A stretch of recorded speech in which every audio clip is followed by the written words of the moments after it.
আসসালামু আলাইকুম, স্বাগত মুস্কান কুকিং স্টুডিও। আজকে আপনাদের সাথে শেয়ার করব একটা ড্রিঙ্কসের রেসিপি। এখানে আজকে আপনাদের সাথে শেয়ার করব দুধ এবং বাদামের শরবত। খেতে অসাধারণ এবং অল্প কিছু উপকরণ এবং খুব অল্প সময়ে খুব সহজে এটা তৈরি করা যাবে। তো এর জন্য প্রথমে আমি এখানে নিয়েছি বাদাম, কাঠবাদাম। এখানে আমি হাফ কাপ বাদাম নিয়েছি। প্রথমে বাদামটাকে পানিতে ভিজিয়ে রাখতে হবে 2 ঘন্টার জন্য। তো এখানে পরিমাণ মতো পানি দিয়ে দিয়েছি। এবার বাদামটা ভিজিয়ে রাখবো। তো চলে যাচ্ছি পরবর্তী প্রসেসে। এখানে নিয়েছি 1 লিটার দুধ, তরল দুধ, অবশ্যই ফুল ক্রিম হতে হবে। তো দুধটা জাল করে নিব ঘন করে। নেড়ে চেড়ে দিতে হবে যেন তলনিতে লেগে না যায়, এজন্য অনবরত নেড়ে চেড়ে দুধটা জাল করে ঘন করে নিতে হবে। দুধটা জাল করতে করতে যখন অর্ধেকটা পর্যায়ে চলে আসবে, ঠিক এই পর্যায়ে অ্যাড করব এখানে চিনি। এখানে আমি আজকে 1/3 কাপ চিনি অ্যাড করছি। অবশ্য যে কেউ মিষ্টির পরিমাণটা বেশি খেতে চাইলে আর একটু পরিমাণটা বাড়িয়ে দিতে পারেন। তো চিনিটা দিয়েও আবার বেশ খানিকটা সময় এটা জাল করে নিব। দুধের ঘনত্বটা যখন এমন পর্যায়ে আসবে তখন এটা চুলা থেকে নামিয়ে নেব এবং এটা ঠান্ডা করার জন্য একটা সাইডে রেখে দিব।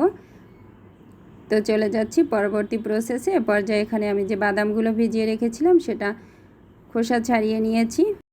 প্রথমে বাদামগুলোকে কুচি কুচি করে কেটে নিতে হবে।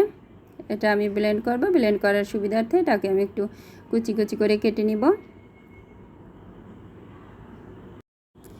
বাদাম কুচি করা হয়ে গেলে এটা একটা ব্লেন্ডার জাগের ভিতর নিয়ে নিচ্ছি। এটা ব্লেন্ড করে নিব খুব ভালো করে। এবং ব্লেন্ড করার সুবিধার্থে এখানে দিয়ে দিব খানিকটা দুধ, যেটা আগে থেকে জাল করে ঠান্ডা করে নিয়েছি।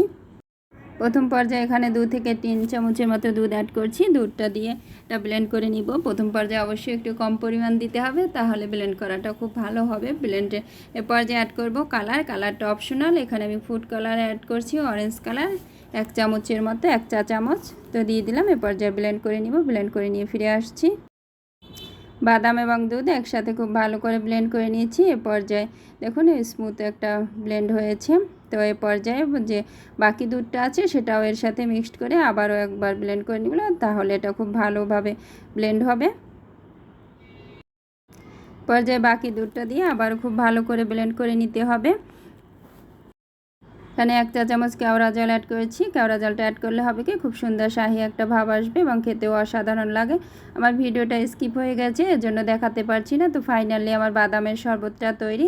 পর্যায়ে সার্ভ করব। এখানে আমি কিছু আইস বার দিয়ে দিয়েছি। তো আমার বাদামের শরবতটা সার্ভ করে নিচ্ছি। উপর থেকে আমি আলাদা করে রাখা কিছু বাদাম কুচি অ্যাড করে দিব। অবশ্যই ট্রাই করবেন, ঠান্ডা ঠান্ডা খেতে অসাধারণ।